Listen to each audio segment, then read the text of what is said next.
All right, how's everybody doing? This is discussion number 3 on literary naturalism continued. My name is Jonathan, actually. So, first question. Literary naturalism is a way of writing that shows everyday life situations and has more scientific principles to it. So basically, how the character's environment affects him or her. What was the cult of domesticity? So basically, it was how people thought women should be treated and how people thought women should act in the 1800s. So they thought they should, really work at home, stay at home. They thought they should be, pure-hearted in the mind and the body, and they thought they should be submissive to their husbands. So really, back in that day, and really on into like the mid, 19th century, they didn't really have many rights. They couldn't really venture out and do what they wanted, like their husbands could do or what the men could do. And this really continued even through the early and mid 19th century.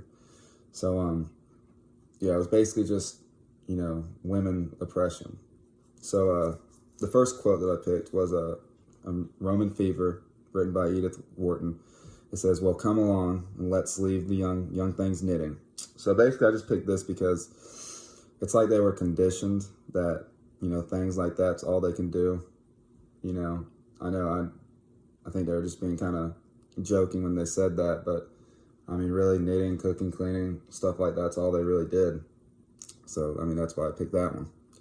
So the second quote I picked is from the Story of an Hour by Katie Chopin.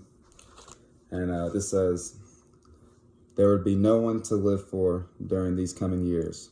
She would live for herself.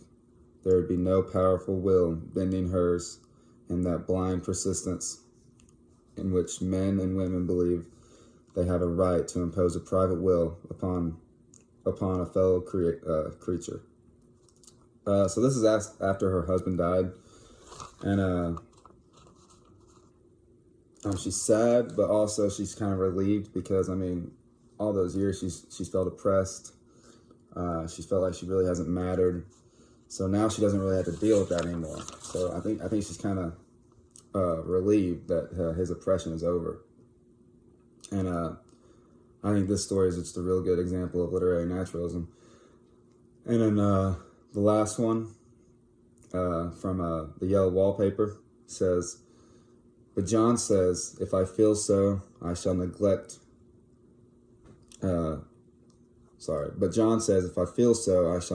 proper self-controlling.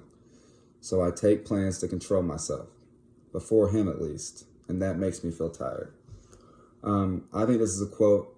I think this quote and story in general really shows the gender roles in society and in this time period. So and how this project will help on the test. I think this will help me, especially in this discussion portion of the test. So thank y'all for listening.